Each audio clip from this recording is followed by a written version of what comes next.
1 2 check 1 2 1 2 1 2. Anyone tuning in, folks? A few tech difficulties there. Just going to take a break for a couple of minutes and get a couple of things set up, and then we'll be getting the conversation going shortly. Thanks.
Good evening, folks. Going live here shortly.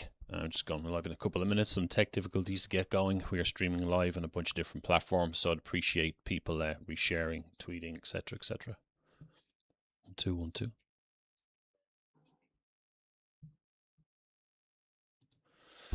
Okay. Welcome, folks, listening in live, listening back to the recording. This is Emmet, the host of the Resolving Reality podcast and the author of the book Red Pandemic, The Global Marxist Cult, back with a series of live streams, interviews, X-Spaces and other bits and pieces, excuse me. So, yeah, it's great to be back. Lots of things lined up. I've got an interview with Jana London on Monday. I've got Derek Bly on the show soon, as well as G. Van Fleet as well, who's an American author and expert in communism. So that'll be very exciting. Trevor Loudon as well, coming up soon in a week or two. But tonight I'm actually talking to a friend of mine who is a retired police officer in California. He has got plenty of experience at dealing with lefty activism, or liberals as they call them over there. And I've been talking to him about a year thereabouts about my work and happenings around the world and so on. So good evening, George, or good morning to you. Welcome to the show. Hey, Emmett, thank you so much for having me on. I appreciate it. No problems at all. It's great we got to do this. And this is actually my first interview recently, or discussion, should I say, on X. Having done this probably about a year and a half ago, I was doing this on a regular basis. But this is the first time in a recent patch. So it's great that it's yourself being on the show. So, let's lay the foundations here first of all. And obviously, I know your background and stuff. But tell us, I believe that you are a retired police officer. Tell us a little bit about your career and what kind of areas you worked in. All right. Yeah, my pleasure.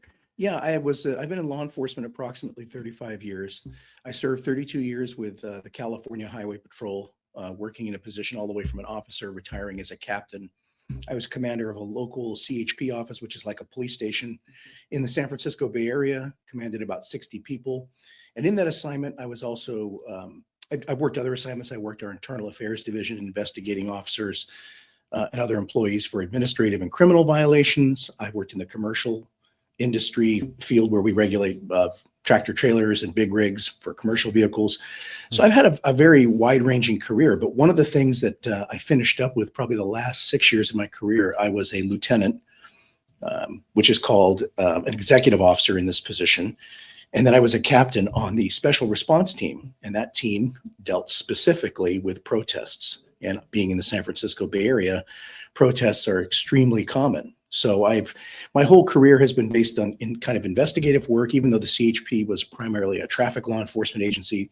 That changed after the first 10 years of my career. It is now a full-fledged law enforcement agency. And I've done everything from criminal investigations and, as I said, internal investigations all the way up to these protests and in a command structure. So it's been a very interesting career. And as you alluded to at the beginning, I've had my fair share of run-ins and I should say encounters with hardcore leftists, Marxists, and communists. Right, yeah, and we've talked about that in private quite a bit. I know you've got plenty of stories to tell. And one of the kind of, I suppose, instance, you said there was a bunch of different incidents, but say what happened at Berkeley? You mentioned there's a standout incident that happened there. Tell us all about that one. Right. So Berkeley, if people are familiar, listeners are familiar, the UC Berkeley campus is a very famous campus throughout the world. It's a very prestigious college. It's part of the California UC system. That's the University of California system. And they have a park called People's Park, which was taken over in the 60s by Marxists. And it was the hippie era. And ever since then, the university has been trying to convert this park into student housing. And of course, lefty activists and outright Marxists have prevented this from happening. There was riots in the 60s, 70s, and 80s over this. So fast forward to 2022, and I literally had 3 months left on the job before I retired.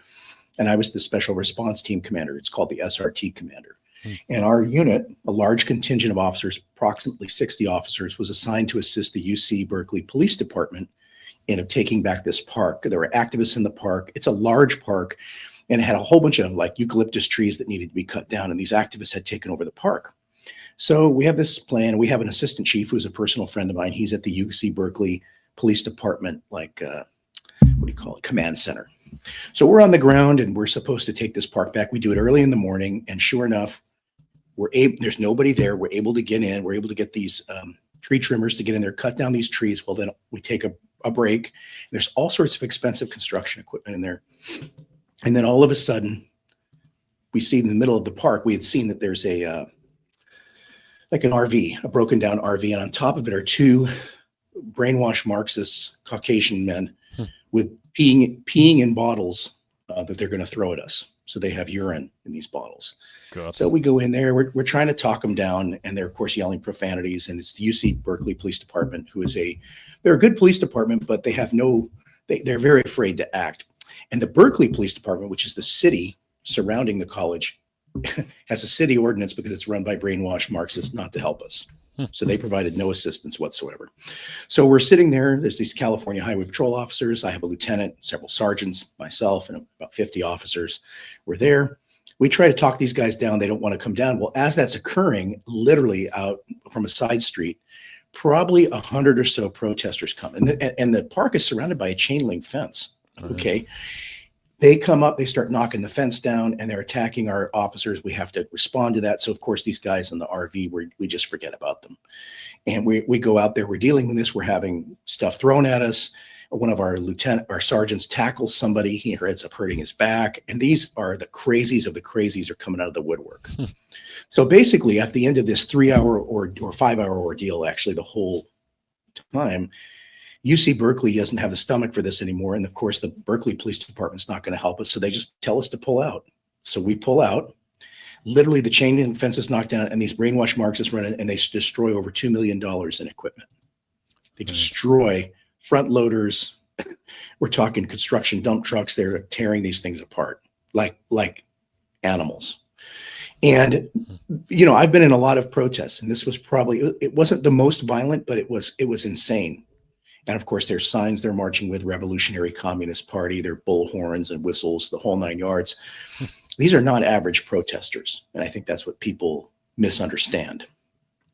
Yeah, absolutely. And we'll definitely be getting into that. And obviously people like us understand the potency of the indoctrination in these people. And I mean, would you say that the whole Berkeley incident was one of the worst that you've seen then, do you think? And in terms of, like, say, assaults on police officers or attacks, like, can you think of any extreme examples? Oh, yeah. I'll give you one. I worked during the George Floyd protests. I was assigned to the San Jose CHP area office. I was a lieutenant, and we were assigned to assist the San Jose Police Department. First day of the George Floyd protests, we get a call that the freeway is blocked because there are protesters on the freeway. We're attempting to get to them, but we're blocked by hordes of cars. So it's on Highway 101, which is a major thoroughfare through the South Bay in the Bay Area here. And before we could get up to them, they exited the freeway, but not before we'd gotten to them, they had destroyed several cars. They were walking up to cars. There was news footage later, smashing windows with baseball bats and hammers of just regular people that were just trying to drive during the middle of the day. So we ended up, by our presence, running them off the freeway. They went into the city of San Jose. They ended up getting pepper sprayed by San Jose Police Department. Munitions were used. Gas was used. Didn't work. I mean, it worked temporarily. And the San Jose Police Department had a lot of fallout for it. We were kind of their partners. So this goes on for 3 or 4 days. They go down, the protesters, then another group of them goes to a large, very wealthy mall, and they start looting all the stores. They're looting pharmacies, stores. So we go over there, and we're just really just patching up. As soon as we show up, they would leave. Well, the interesting thing is we start getting assignments over the next few days. So we get assigned to block this ramp. And while we're blocking this ramp, there's a horde of protesters at the bottom of this freeway ramp. So we're on the ramp, and some black male comes driving up the ramp on a bicycle, no shirt on. He hurls a bag of urine and human feces at me. It's my uniform, gets on my uniform. It was disgusting. And they're yelling profanities, screaming at us.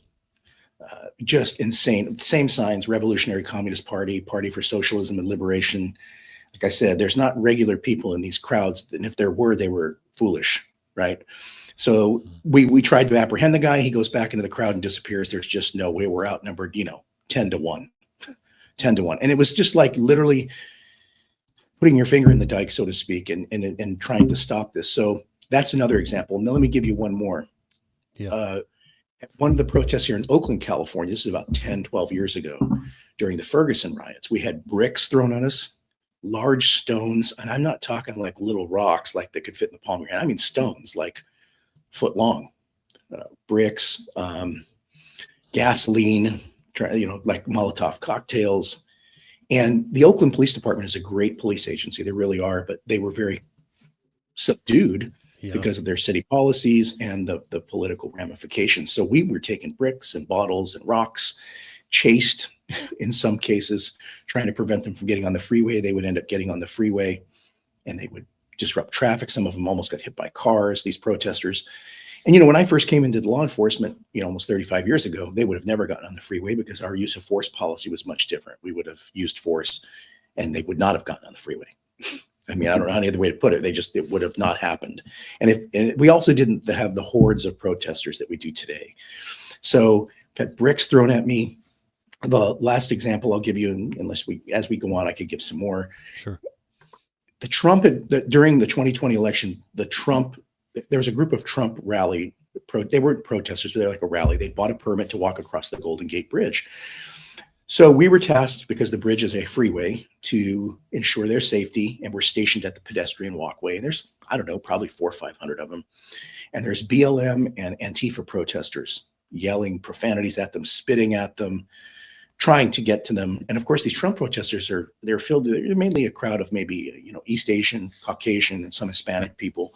They're not really saying anything. They're saying thanks for your service as they walk by us. And we're trying to, keep them apart. Well, as I looked at these protesters, many of them were young Caucasian people, some African-American people, but mainly young Caucasian people.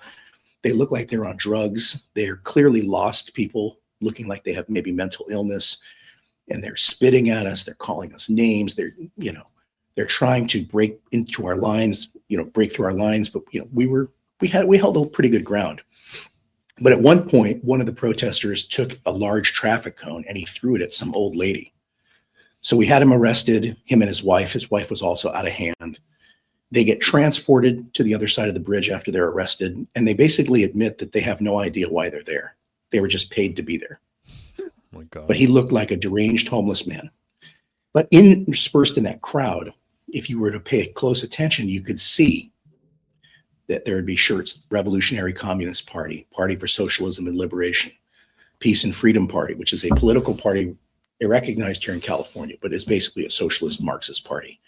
Calls for the abolition of the United States of America. Of course. Right. So you see this, and in each one of these protests, I've probably been to 30 protests, and as a sergeant, lieutenant, and as a commander, and they all have the same usual suspects there, so to speak.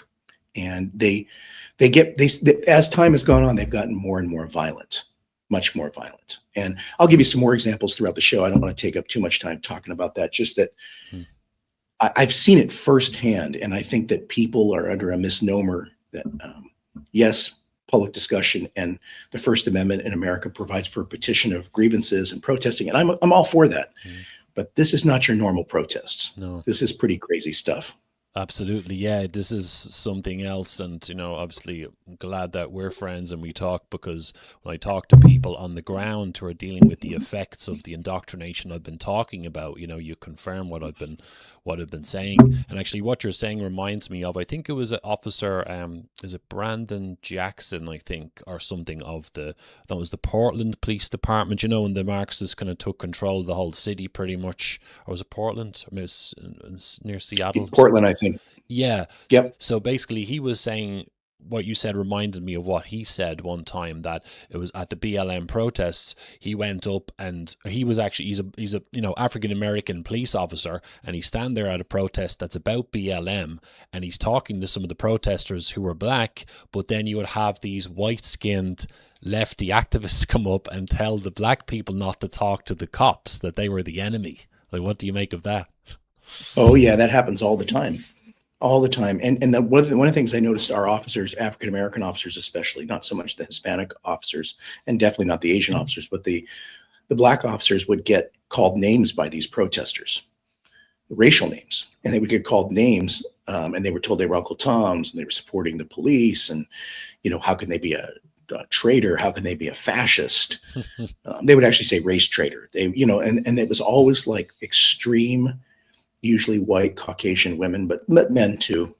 I guess you could call them men, but they were just insane looking, purple hair, pierced noses. It was almost like wearing a uniform, pierced ears. And I don't just mean a pierced earring. I mean the whole ear pierced with like maybe a safety pin through it. Wild stuff, pierced cheeks. And these people, when you look at it, I mean, I'm not a psychologist, but they clearly have some disturbances going on. Yeah.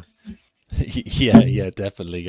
Well, as I've talked about in my work, this international revolutionary cult movement, whatever we want to call it. It's not fussy about the membership. It likes using people to of all shapes and sizes to push the agenda forward.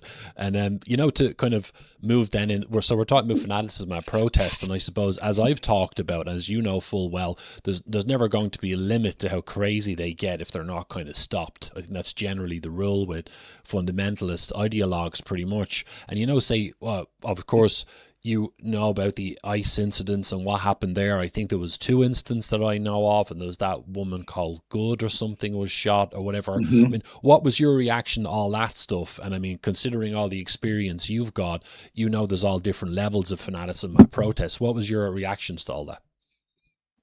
Here's the way I look at it. I'll tell you from a use of force perspective. Okay, so when with the Renee Good shooting, when the ICE agent is in front of the vehicle and he fires the first shot into the vehicle because she's coming towards him, most likely that would be, wasn't there, but I mean, most likely that would be a justified shooting. As she rolled by and he shot into the side window, maybe not.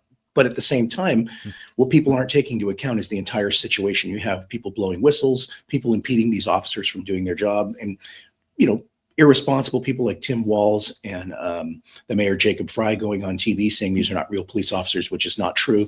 Yes, they're technically not police officers like I was, but they are federal agents, which are law enforcement officers, and they are enforcing federal law, which they have a right to do. And the ICE agents are put into the situation where you have whistles being blown, they're being screamed at. You have, like, Renee Good's spouse is taunting him. And yes, police officers are expected to have a thick skin, but when you're down on the ground and you are amongst a hostile crowd, it is a very disconcerting feeling. And I think that played into the shooting. And with the other one, the Alex Prietti, first of all, why would anybody bring a gun to a protest? I mean, even though if he does have a concealed carry and a CCW permit, bringing a gun, whether you're facing off with criminals or armed police agents, is usually a bad thing if they are in a position of power over you. You are putting yourself in harm's way, and elevating the situation. So what I think happened there is, as he walks up, I think they saw his weapon. They go to, manhandle him and take him down. And if you look, there's an undercover ICE agent, I believe in the video, who's wearing like a hoodie. He's not real well marked. He reaches down and pulls this guy's weapon out of the waistband.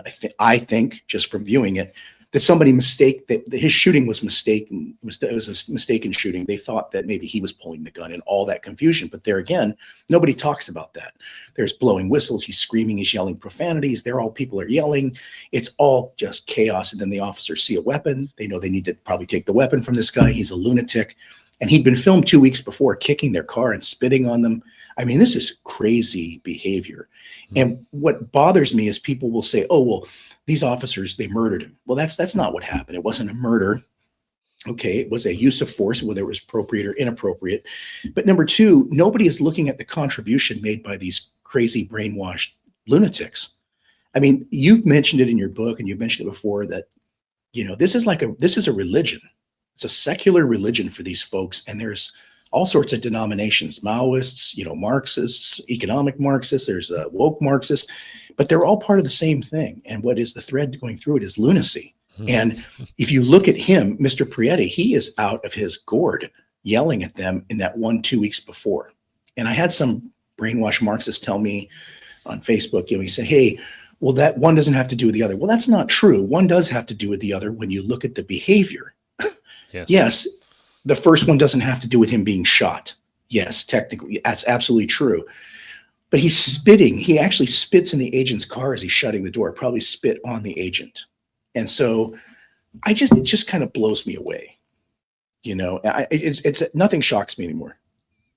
Yeah, that's the thing. It must be very frustrating when, say, especially for somebody like you who understands Marxism quite well. You're very knowledgeable about the subject. You know about my work, and yet you're looking, say, shall we say, the people in the general public who seem to be a little bit naive as to what we are dealing with here. They will think that, the way they spin things, people have the right to protest. They have the right to get angry about this and that. But then, as we know, the ideology, there could be a few things going on. They're so fanatical that they're just not afraid to get hurt or injured or shot or whatever. But on top of that, they could be trying to produce a reaction from the state, that they can use to further the revolution. What are your thoughts on that? Oh, 100%. That's mostly what it is. Like when we were at the Golden Gate Bridge, this young girl was standing in front of him. She could tell she was probably a pretty girl. She had piercings all over her face. She's trying to blow smoke in the officers' faces. She's getting about a foot away from them. The officers were holding their batons out, so she couldn't get any closer. But she was attempting to instigate us striking them. And we would have to tell them to back off, and they would come up right up to the edge. And so, it is part of their goal. And I do honestly believe, and I don't really have any definite proof of this, but I do think some of them are willing to lay down their life for this cause. Oh, yes. I think that some of them would, like Alex Prietti, who knows? He probably didn't care if he were to get killed. I mean, what is he doing fighting with 6 ICE agents? I mean, Yeah. there was like 5 or 6 of these guys, these big muscular dudes, and he's fighting with them. And it's kind of like you and I had talked about this before. People think Marxists hate the police. They do not hate the police. They hate American and Western police because they're considered fascists and part of the old system. Yes. But when you look at when they take over a country, they love the police. They love them so much, they give them absolute power. And then people like Alex Prietti and, Renee Good would end up in a gulag. There'd be no protesting. And there, for example, you and I both know this. North Korea has a very large police agency, probably a national police force. Yeah. There's no protesting in North Korea. No. There's no objecting to the communist state, right? They only care about hating the police here because once they take power, they run the police. And I think, Yes. I think the whole ICE situation has been so blown out of proportion, not in the sense that people dying is a good thing. I don't mean it like that, but blown out of proportion in the sense that it has been instigated and fomented by these deranged Marxists. Yeah, and I think it's like, as we talked about there, it's nothing at all to do. It's never anything to do with like as James Lindsay said. What did he say again? The issue is not the issue. The issue is always the revolution. The Marxists just are using these agendas. Like, so you mentioned that guy who died or whatever. They're a bit brainwashed. They turn up to protest a government organization that's trying to get on top of the mass immigration situation, right? So we know that whole situation was created by Marxists. They want open borders, they want equality between races, which ends up being no races, no social classes. They're the ones driving all this stuff, and then the state's trying to do something about it. They go and protest these actions and get themselves hurt or killed. They shouldn't be there in the first place. That's the way I see it. They shouldn't be there. I would agree. Yeah, so that's why this is the most annoying thing about all this. Not only do people, they can't see what I'm saying because they don't understand Marxism. On top of that, they would actually have sympathy for these people. And I always break it down to nobody has the right to push Marxist revolution. I don't care where they're from. So if they're turning up to protests, getting themselves maimed or killed or worse or whatever, good riddance. We shouldn't be regarding them as being. That's why I hate this. The free speech, human rights. I like those things, of course, but nobody, as far as I'm concerned, when you decide to be a Marxist activist, you're literally you're what's the word? You're waiving your rights, as far as I'm concerned. Am I being a bit too harsh here, or what? No, I mean, I look at it this way, that it's a philosophy of death, right? I heard a guy I worked with used to say, he used to say, it's a philosophy that claims to love humans, but actually it's a philosophy that claims to love humanity, but hates actual humans. And it's a true statement, right? I mean, I believe it or not, I've actually worked with several brainwashed Marxists in police forces. It's kind of shocking, but it's a sign of the times. I know several of them that are against ICE. They think ICE should be abolished and removed from the cities and the bad shoot, but I even asked one of them, I said, I understand that you feel that way, and you think these shootings are tragic, but you know what I actually want out of those cities is I want brainwashed Marxists out of them. They're destroying these cities. They're destroying the country. And it's really an anti-civilization movement. And I think what people don't understand is the goal of these folks, because the issue is never the issue, it's always the revolution, is to instill a new society, a new civilization. And it isn't the one we live in. It's not the one of plenty that we live in, where we all in the West live fairly well with its flaws. They are claiming a utopia that has never existed and never will. And if they have to kill, like if you look at Mao, Stalin, these people, if they have to kill 200 million people to get there, that's okay. I mean, that's what they believe, right? I mean, and I saw it in their eyes. The other thing I would see in these protests is a lot of the people's demeanor looked very deranged. Yes, yeah. So in addition to maybe some indoctrination and stuff going on, well, maybe it comes from the indoctrination. There could also be drug use as well. A lot of the lefties protests I've ever seen, there tends to be a little bit of that going on. Like, I mean, Oh yeah, lots of drug use. yeah. Do you think that? I mean, okay. Say I was watching videos of what happened during BLM, and I was watching people, like standing around on the street doing protests, and they're getting smacked by vehicles and stuff. And it reminded me of this video game from a long time ago called Lemmings, which was like, basically with these little characters, little figures in it who just die left, right, and center pretty much.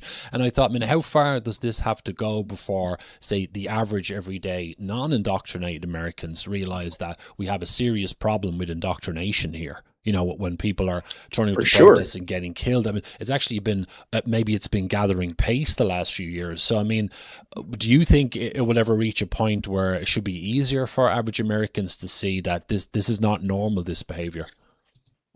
I think some of them already see it, to be honest with you, Emmett. I think that many people are disgusted by it. They really are. And you don't have to be a MAGA Trump supporter. I mean, Trump's an extremely flawed human being. He's a narcissist. He's got all sorts of issues.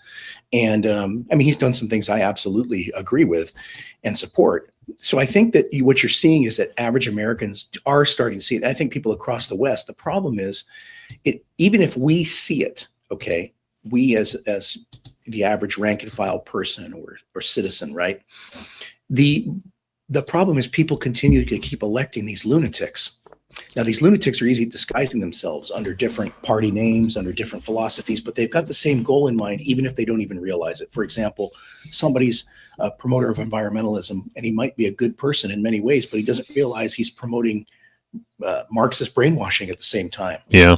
And so it's very difficult. It's very insidious. And I do think people are waking up to it. The question is, how do you retake back your society from it? Because it is so invasive in all of, like in the United States, it's invasive in all our cultural institutions, everything, corporations, private, government. But I do think people are waking up. And I do think things like your book and people, the advent of the internet is helping with that.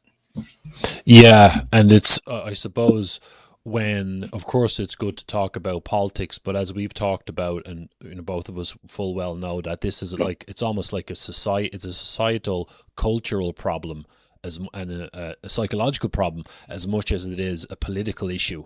So the way I from what I can see, a lot of the time, people who think that they just focus on politics. They don't want to look at the indoctrination or social issues, and they think that they can just vote their way out of this without looking at some of the behaviors involved and stuff. And I think that's one of the central issues. I'm not sure what your take on that is. Oh, absolutely. Let me ask you. I mean, how do you? We talk about free speech, right? You talk about having a dialogue or discussion with people, and that's great. But how do you discuss something with a religious fanatic? Take a religious fanatic. Right? You're not going to convince somebody who's in a cult in just a couple general conversations that they're wrong and that they need to reform themselves or get out of the cult. Right? We all know that. You have to have deprogrammers a lot of the time, not all the time, but it's a big deal, right? It's the same thing with Marxism. It's actually worse. And James Lindsay points that out in his literature and his research, that this is insane brainwashing. Self-hatred, hatred of your country, hatred of your own ethnicity, hatred of America, hatred of the West. And it's not something that can be debated unless what is it you might remember, I think Yuri Bezmenov said it, that some people are just so contaminated that they're impossible to get to. Yeah, this is it, and you may not be able to recover them, but there is hope sometimes. And I always say, I think maybe the way around this is people have to understand the ideology, be good at judging individuals, see if they're too far gone. Like there's a big difference between, say, 17, 18-year-old, who's has a Maoist friend in college, they don't have a clue about anything, or say, a socialist in their 40s or 50s or whatever, or Marxist, full-on Marxist, Leninist or whatever. We have to get good at understanding the personalities. I think that's kind of central as well. 100%. You get them, younger is the better. If they're my age, I'm 50, in my mid-50s, you can almost forget it. Let me give you another example. When I was a police officer, I went to an event, standing guard, this event. And it was an international longshoremen's union run by this old Marxist. He was like you could tell he was the head of the union. There's probably about 30 people in there. He's got the old messed up hippie hair. He's hunched over. He's probably 80 years old. And he gives this speech to these longshoremen about their new contract and stuff. And after he talks about their new contract, he literally goes into about a 25-minute diatribe of how America sucks. The West sucks. Communism. He doesn't use the word communism, but socialism is the way. And he's going on and on. And these guys in the audience are receptive to it. They're clapping. And I'm thinking to myself, like, these people really don't understand. These guys are ranging from mid-30s to late 40s, these longshoremen, big, strong, strapping guys. And I'm thinking, these guys really don't understand that in a communist society, they would have no union. They would have no voting. They would have no power. They would have nothing. Yeah. And this hippie guy is literally telling him that their country sucks. And they gave him a standing ovation. Yeah, and I couldn't believe it. I was sitting there. I was shocked. Yeah, and we'll say looking at the pattern of the way things have gone. So, I mean, I vaguely remember the Rodney King situation. I think it was 93, 94 in LA. And then there was, there's all these like triggering events. Of course, there was George Floyd as well, which I put in my book. We actually had an incident in Ireland as well. This guy called George Inkencho was shot by the police, and the Marxists again pounced on that and tried to turn it into a cause for revolution. We need to overthrow the fascist police state, so same pattern. And then we look at the ICE shootings, which was related to mass immigration. But again, it's the same pattern. There's activism or an issue, somebody dies, and they try to pounce on that and so on. I would have thought that, any half-decent investigator in the States who can see patterns. I'm sure that's part of a detective's job, is to see patterns and make links and figure things out. I would have thought there's a hell of a lot of investigators in the States looking at this social unrest issue over the last, say, 10, 15 years in the States, and realizing that this is, there's clearly a pattern here of these groups using incidents to further their revolution. There is, like when I was with the Highway Patrol, we had people that did intel, and we had other agencies come talk to us. We even had somebody come in and do a presentation on Antifa, which was quite impressive, and their ideology. And we did realize it, but the thing that was so, where you're really kind of stuck is then they would say, well, it's the First Amendment, they have a right to protest. And I'd be thinking to myself as I was sitting there, I was a lieutenant at the time, these Antifa protesters are not normal protesters. They're throwing bricks, they're throwing rocks. One Antifa protester, a UC Berkeley professor a few years ago, get this, he took a bicycle chain with a padlock on the end. He just wound it up. He's a middle-aged man, swung it and hit some poor guy who's not even, it wasn't a cop, but some poor guy who was not even part of the protest, and put his eye out. Oh my God. The police had to identify this guy later on, and they went and arrested him at UC Berkeley. Okay. He was a tenured professor there, making probably $350,000 a year. And he put someone's eye out with a padlock. Why he wasn't fired, and I don't believe he was fired either. It was just disgusting. And this is the mentality. And so we had intel people that told us this. Mm-hmm. But we were very clipped. We were very clipped. And I'll give you an example. We had a commander one time, this father and son, anti-woke protesters were wearing their Make America Great hats. This probably wasn't the smartest move. They go walk into a group of protesters, BLM protesters, and they start getting beat up really badly. So this commander sends 4 officers in there to rescue, 4 or 5 officers in there to rescue them, and they do. They rescue them. They save their lives. Okay, they pull them out. We have this meeting a few months later where we review our tactics and what we did, and one of our high-ranking managers is telling us that we shouldn't have done that. That was we were there to protect state assets, the state building and the freeway, and we shouldn't have risked our officers to do that. I was dumbfounded. And I've been on quite a while, and he outranked me though, but I raised my hand. I said, hey, he said, does anything have anybody for discussion? So I raised my hand. I asked him, I said, yeah, I'm curious, we're here to protect the peace. Why would we let people get beat up? I agree. They probably were not smart wearing those hats, walking into that crowd from a practical standpoint. But why were we just supposed to sit there and let them get beaten to death? Exactly. I mean, I didn't think. And he says to me, I'll talk to you after the meeting. And he wouldn't talk about it. And then after the meeting, I got chastised for bringing that up. Man. Absolutely chastised, which he said, we're not here to draw attention to our department and get ourselves into trouble. That's all he was concerned about. And I remember thinking, this is how far it's gone. These Antifa protesters, when the father and son walked up, they got their ass handed to them. They're getting kicked and stomped on.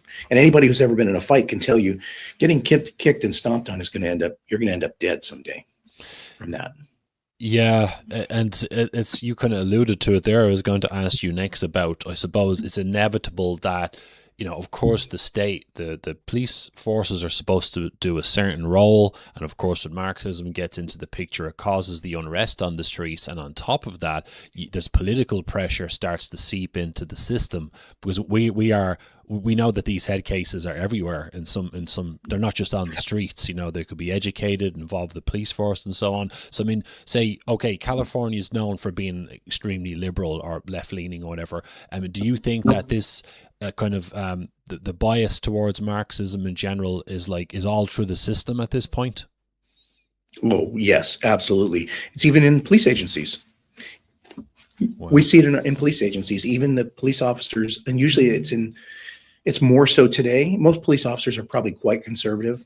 I mean, I would say most are Republicans. Not that a Republican is necessarily a good thing, but they're conservatives or libertarians in a lot of ways. But there's a lot of today's day and age, a lot of Marxists in there, and they don't call themselves that, but you can see it.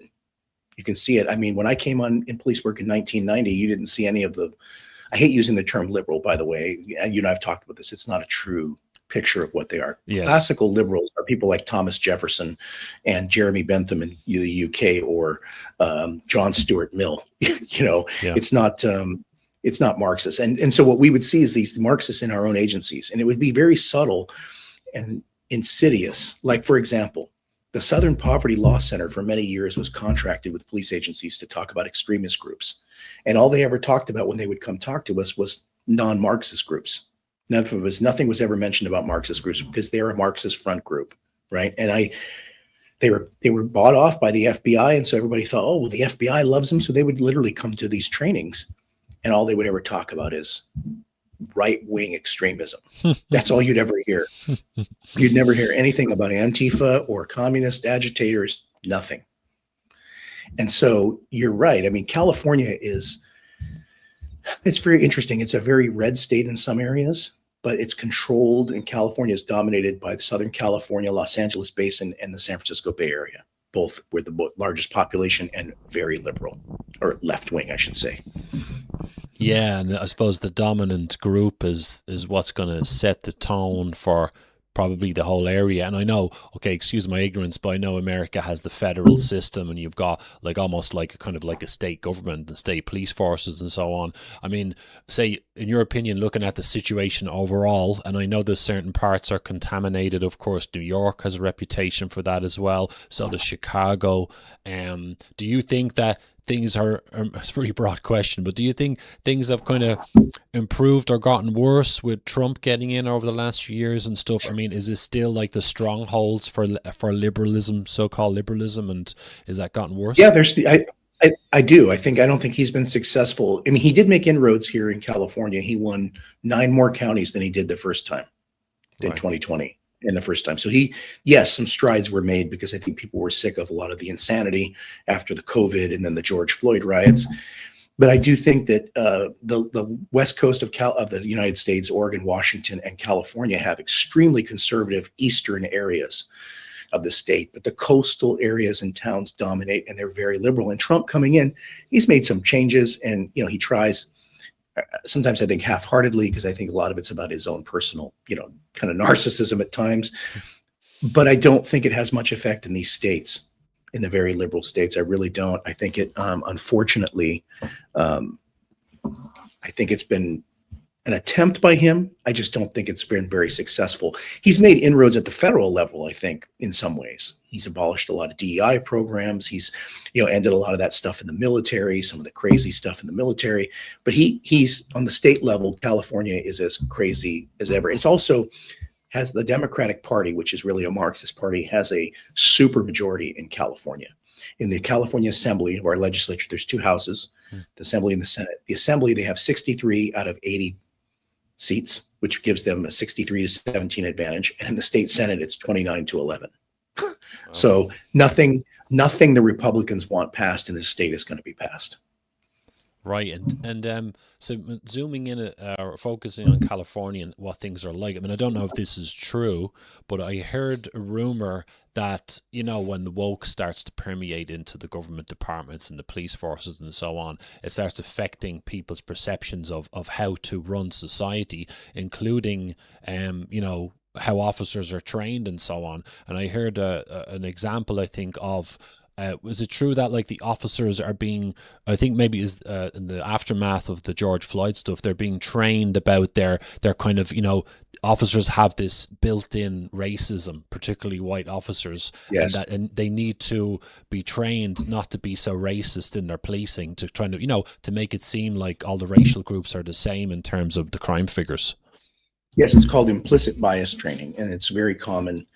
And it's basically saying that everybody has implicit bias in everything they do. It's really a critical theory. It comes right out of critical theory. Yes. Marxist critical theory. And what's frightening about it is, and alarming about it is that people don't even know that. I know it because I've read a lot of books on it, and I listened to a lot of podcasts. I read your book, but they're basically implying that everybody, especially anybody who's Caucasian, anybody who's white, is a racist.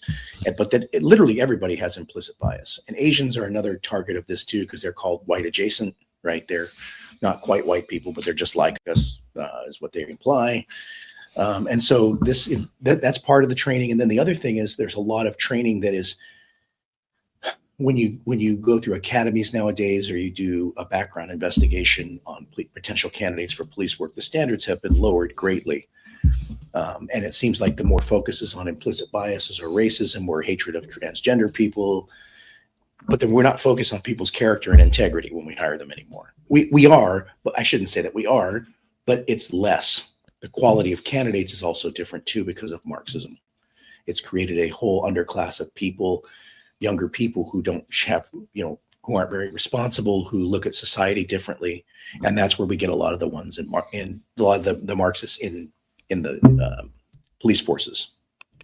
Yeah, and I suppose that kind of leans into, as you mentioned, like the DEI, diversity, equity, inclusion, when you start to like organize structures and groups based on this concept of who's oppressed and who isn't, rather than selecting candidates based on their innate abilities or whatever, that can be a recipe for disaster. And I remember, I think there was some incident, I think it was a police department in the States where I don't know if my imagination's taken over here, but I'm pretty sure it was there was a bunch of lesbians involved, or a lesbian fire chief or something like that. Basically, it was a bunch of DEI candidates involved, and there was absolute mayhem. They probably couldn't put out a fire or whatever it was. I mean, I'd imagine DEI initiatives for the police force is inherently a bad thing. You're looking for certain qualities in police officers. I'm sure you could list them, but I mean, would you say that DEI, then how destructive is DEI for the policing services essentially? Very, very, because what happens is then you have these artificial criteria. We're looking for people that are people of color, or they're gay, or they're transgender. And basically what's happening is that was a huge part of the criteria for hiring people or promoting them. I used to see that a lot. There would be people getting promoted based just upon those factors, or that was the top factor, which is amazing to me. When you would want people, you would think in police work, whatever their race or background is, to be highly qualified, have good integrity, have good work ethic. But you find after a while that it was just to fill these slots to impress other people, or to help get promoted. Oh, we're going to promote this person because they're transgender, or they're this, or whatever, they're gay, or they're African American, or whatever they are. We're going to promote this person. And then what we're going to do is, it's going to make me look good because I promoted this person. Then when the person gets in that position and they're not qualified, they're horrible for the job. And it, of course, destroys the morale of the police agency, because police officers aren't stupid people. They know that the people they work for, which ones are good, which ones are not. They know which ones are qualified and which ones are not, because it's important. It's a paramilitary structure.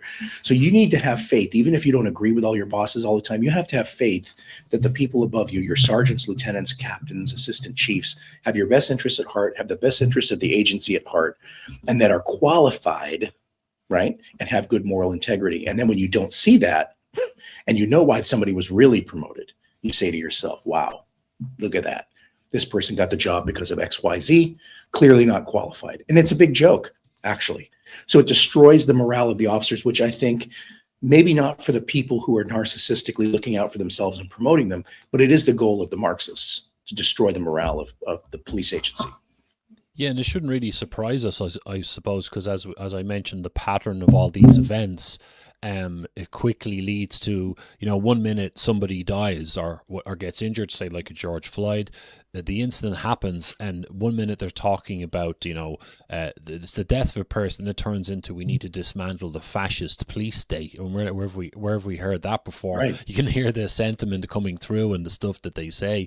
And actually, before I go to question for you, just anyone listening, we're streaming live to YouTube, X, Rumble, and Twitch. There's a few people in all the different rooms. So what we should do is, while me and George are talking away, all of you can just drop in, if you want to drop in a comment on YouTube or Rumble or X or Twitch, wherever you're watching. You know, if you've got a question for George or something you want me to talk about, just send me a message. And also, of course, I appreciate any sort of shares, reposts, likes, subscriptions, all that stuff, trying to desperately build an audience here. So any sort of support is greatly appreciated.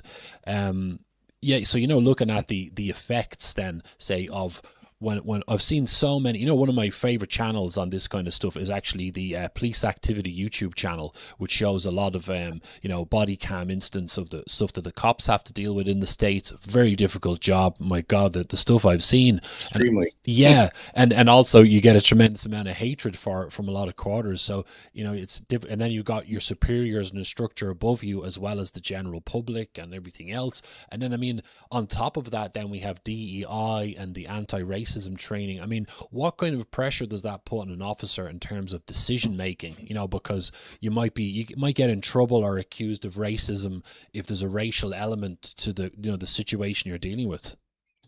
It causes many of the officers to just not do their job, to become a mediocre officer, where you have a chance to excel and do a good job. I mean, there's still great cops out there that, you know, the rules, you know, these artificial rules be damned, they do their job, but it causes many people to just become mediocre. And mediocre people think means like you're meeting the standard. Mediocre is actually less than the standard. It's not a good thing to be called. So these are like mediocre officers where they actually have potential. And you see that in big cities, Oakland, San Francisco, other places where the police are really hamstrung. If they do their job, they're damned for it. If they don't do their job, they're damned for it. If they don't show up on time, or they slow roll to a call, which is very common, they don't want to go because they know that the thing will probably be cleared by the time they get there and they won't have to put hands on anybody. They're damned for that. And if they get there and they put hands on people, they're certainly damned for that. It doesn't matter most of the time. I mean, thank God for body cams. It does exonerate a lot of officers, and most, as a matter of fact. It had the opposite effect of what people thought.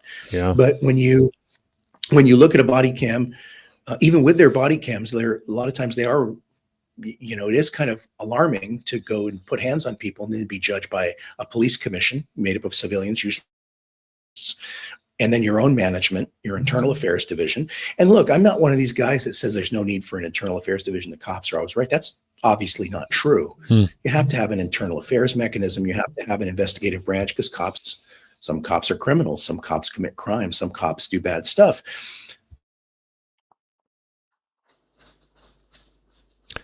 Still there, George? I think we lost. Don't know if I lost you. Unless it's my end. I can see myself talking away in the space here, so audio still coming through. I'm just going to resolve that now in a second, hopefully. Oh, you're back? Can you hear me? Yeah, you're back. Yeah. Yeah. So I think what happens is I think these cops are reluctant to do their job, and it really is a difficult position, to be honest with you. It's a rough profession because it's a thankless task, a lot of it. Yeah, and then especially from in a brainwashed Marxist society. Yes, yeah, well, that's, you know, I see, again, this is why it's so frustrating. People like us who understand this ideology, we know that that's what they want. I mean, breaking down a society involves you attacking so many different aspects of it, including the police force. But like you say, if the cops go along with Marxism, there isn't a problem. If they're against Marxism, they need to be destroyed or co-opted or taken over somehow. And, you know, the way we're dealing with this ideology, as we talked about, it permeates in through, it's not just the activists on the street, it's coming through the universities, it's coming through politics, you know, the civil service, mainstream media, it's fucking everywhere, and it's permeating into the decision-making, you know, positions and structures. And like, with that being said, do you know of, say, when you're looking at, say, California, you know, I mean, in terms of, like the state police force or whatever, are you seeing an awful lot of people who are clearly biased left wing in positions of authority making the decisions here? They hide it well, but yes, once you get to talking with them and you get knowing them, some of them hide it well under the paramilitary structure. They might be a lieutenant or captain, and as a sergeant or an officer, you don't feel comfortable talking to them, having a personal conversation with them. But if you listen long enough, you can usually tell, and you can also tell by the actions they take and the way they treat their officers.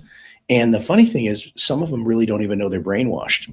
Some do. Some, I honestly believe, and I have no proof of this, but it's just from my own experience. I truly believe some infiltrators, Marxist infiltrators into law enforcement, know exactly what they're doing and why they're there. Okay, I firmly believe that. But most of them are just brainwashed by the culture. And so when you watch them, you can kind of see when they start making decisions like, oh, wow, that was a ridiculous decision. Like, that makes no sense, right? And you find that a lot of police agencies will end up eating their own people because of it. It's very sad. It's like I said, people, when I say things like that, people will say to me, oh, you just don't think cops should be disciplined. That's 100% not true.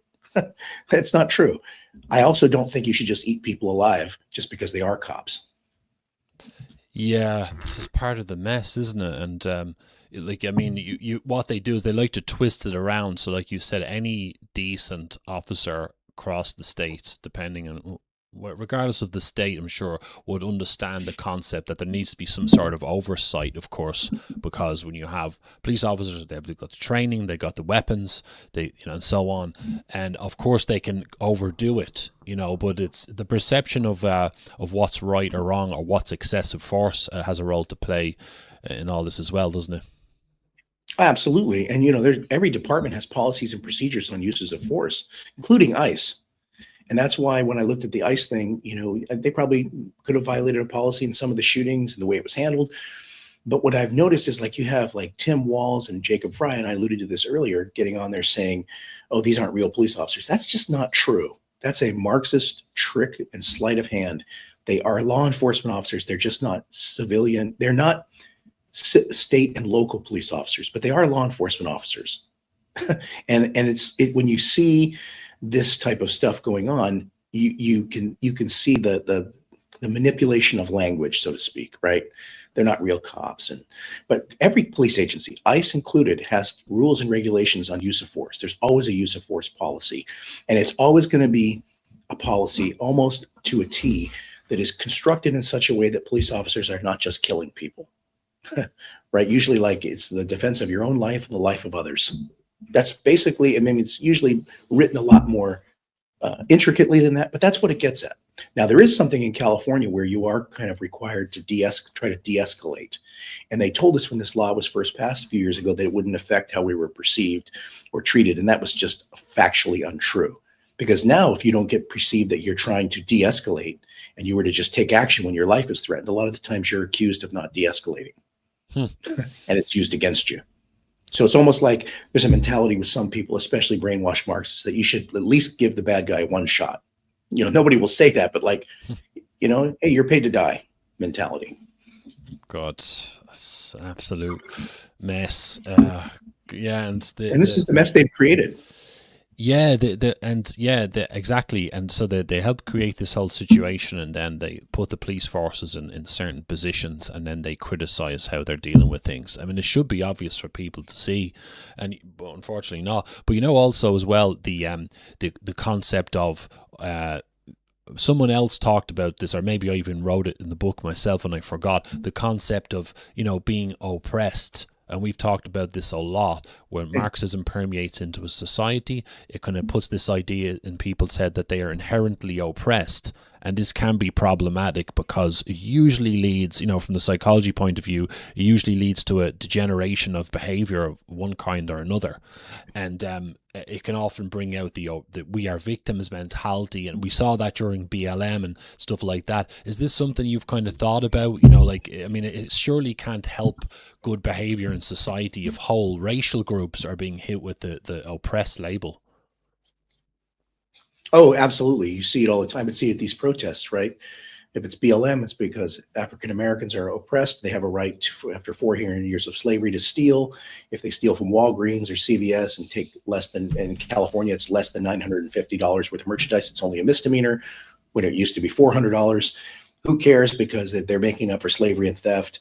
I mean, slavery and them being brought from Africa, even though nobody African American today was a slave. No, not a one of them. And it's not just them; it's other groups, women groups, transgender groups. There's always an oppression. The planet, I think you refer to this in your book. The planet is what's oppressed to the environmentalists. So Yeah. it's the Marxist critical theory applied to everything in society that everybody's oppressed. So what happens is when people think they're oppressed, they do become very disagreeable. And that's where I think a lot of them have probably personality disorders, narcissistic or borderline personality disorders in the way they behave, or it creates that in them. And so because you're oppressed and you've been put down by society, you're kind of justifying morally to yourself. You have carte blanche to do whatever you want. If you need to kill somebody, if you need to beat somebody up on the street, you need to put somebody's eye out with a bicycle chain and a padlock in the name of the revolution because they were oppressed, that's okay. That's okay. And it leads to degenerate behavior, and it leads to violent behavior with no moral compass to it whatsoever. There's a famous podcaster and author named Matt Bracken here in the United States. He writes really good, like, Second Amendment books. And he says it all the time, and he said it best. He said, the left has no guardrail. There is no guardrail like on a highway. It just keeps going, right? Pretty soon pedophilia will be legal, and, having sex in the street. I mean, it's just, there's no guardrail. And I think when you look at this mentality of oppression, how do you have a debate with somebody who feels that you, let's say because you're a white Irishman, you've oppressed them? They're not even going to listen to you whatsoever. And then the worst part is they've convinced many other people who are just like you, white Irish people or white Americans or whatever, to hate themselves, which is a truly psychotic and sick mentality. I don't care what race you are, you shouldn't be taught to hate yourself. Yeah, no, exactly. And, there's been a bit of talk about this recently, George, and, as usual, I can't remember exactly what we've talked about, but obviously I watch, the Irish scene, the UK scene. I try to pay attention to what's happened in the States and elsewhere as well. And this thing about oh my God, I forgot where I was going with that. About, oh shit, sorry. Okay, another question I have is about, okay, I'll come back to that in a minute. I'll remember in a minute. But the idea about people not seeing this for what it is, right? So when I was talking to American audiences over the last while, trying to tell people that how can people in the States catch on in larger numbers that by calling it liberalism, everyone kind of has to keep using that label or no one's going to know what you're talking about. But at the same time, as you pointed out, it's not really liberalism, is it? Because classical liberalism was about people having rights, the right to free speech, the right to be religious or non-religious, to have private property and so on. And people are still calling this liberalism. I mean, this has to be part of the issue as far as I'm concerned when it comes to America in particular. I mean, there are people in Ireland and elsewhere who do use the term liberalism, which is incorrect, but I notice that particularly in the States. Is this something you've kind of thought about? Oh yes, it's the contamination of language, right? I mean, America has a rich classical liberal tradition inherited from England and the British Isles. Thomas Jefferson, George Washington, James Madison, America's founding fathers, they formed a classical liberal republic. Most of them were deists. They were not devout Christians. I mean, the leaders, America was a Christian nation in the sense that most people in the colonies were Christians, but they were very open-minded free thinkers, so to speak. And so their classical liberalism was the rights to private property, which Jefferson and these people inherited from John Locke in Britain, who was a phenomenal philosopher of freedom. Obviously not perfect in anything, but nothing is, right? And the classical liberal tradition is what makes America a great country to make money in, a great country to have freedom in, a great country that you can drive from California to New York without a passport, right? You live in a country where you're very much free and have tremendous freedom. That is classical liberalism: private property rights, freedom of speech, freedom of religion, freedom of no religion if that's what you want, freedom to travel. And what has happened is that language has been co-opted to where American conservatives, who are probably classical liberals in many ways, they just don't realize it because they love our founding fathers, keep using this term. And they don't understand that this language has been co-opted, I believe, on purpose. And I think James Lindsay also refers to it as on purpose. And he's a big proponent of not calling it liberalism because it isn't liberalism. It is Marxism. It is communism. It is the thought. I mean, how can somebody say that the thought of Mao Zedong is liberal? He is not a liberal. He's a violent totalitarian murderer. Yeah. Who took the theories of Karl Marx. He was a brilliant man, and turned them into the philosophy of Maoism. And so it's hard because the term is so used here in America. I don't know how we get back from that, except by using the right language, I guess. Yeah, you maybe you can't, because if you start using the term Marxism, a lot of people, they might not make the connection between the crazy liberal behavior and what you're talking about. And also, Right. one of the problems I run into all the time, George, is when I'm trying to talk to people about this, people either haven't heard of it, or the definitions are either, outdated, a bit too insufficient, or otherwise obsolete. That doesn't cover the whole picture. So either people don't know what you're talking about at all, or their definitions are a little bit incorrect or quite limited. And in the States, you've got the challenge as well of the whole liberalism label as well. I mean, maybe it has to be a push on the society-wide to start looking at this as, no, this is really Marxism, this is mental illness is what it is, and it's essentially a form of treason. What is it called in where you live in Ireland and the UK? What is that kind of what do they call brainwashed Marxists there? Well, They call them liberals as well. no, not really, no, but people would say woke. It depends on what you're kind of talking about. Lefties, progressives, liberals, really. Sorry, not liberals. Sorry, contradicting myself here like an idiot. Lefties would be a very common one. Woke would usually be used, I think, for the sociological stuff. Like if someone's pushing Oh, I see. radical feminism, trans, it would usually get hit with that label.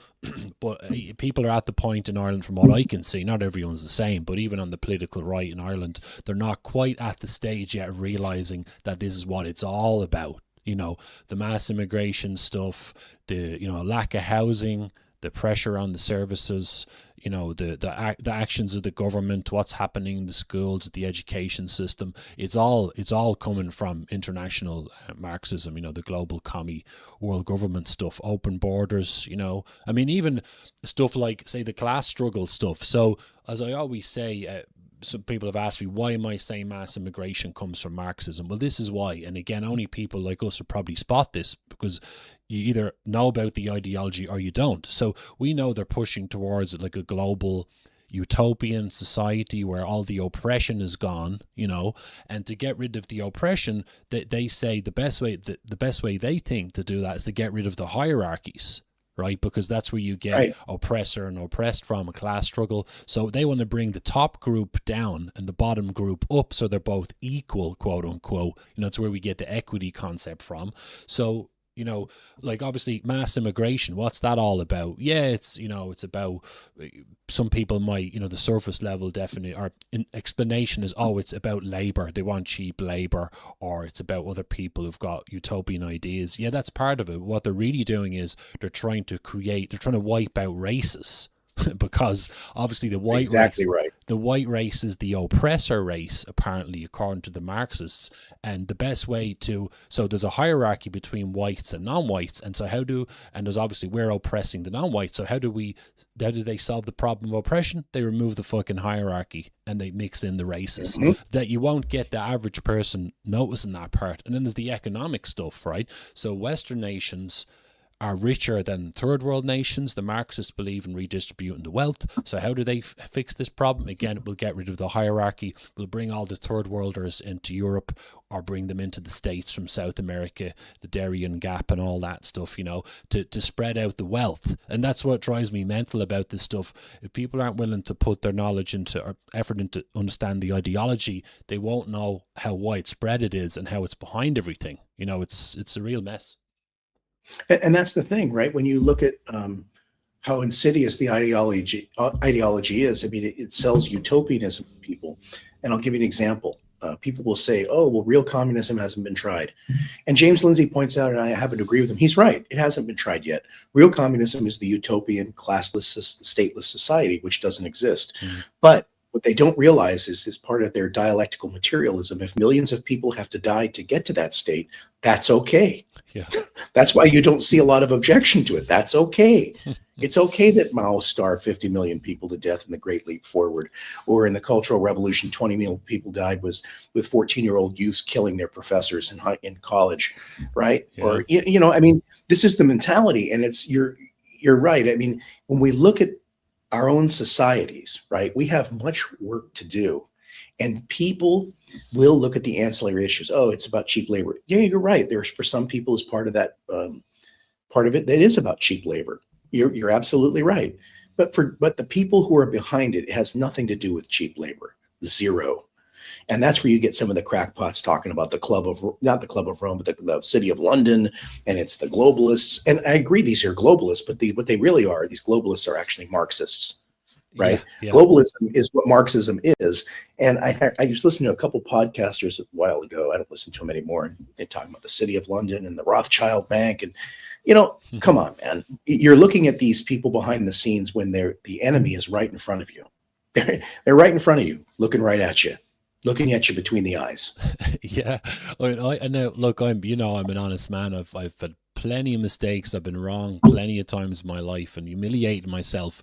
And I think a good life skill is to learn how to reevaluate your beliefs and be honest enough about when you're off track. And I definitely believed in a lot of that stuff myself for years. I immediately went to the conspiratorial Me too. route. Yeah, and I kind of transitioned out of that, and transgender transitioned out of that. And then you look at, like, say, George Soros types, against how people are looking at the individual. So George Soros, they focus on the fact that he's Jewish or that he's a billionaire, yes, but he's also, in his heart and soul, Marxist. He went to the London School of Economics. He supports the Antifa, leftist causes, and so on and so forth. It's like it's where they're apportioning blame, I think, is the issue. Yeah, absolutely. And like George Soros, of course, he, like you said, you pointed out, that's very true.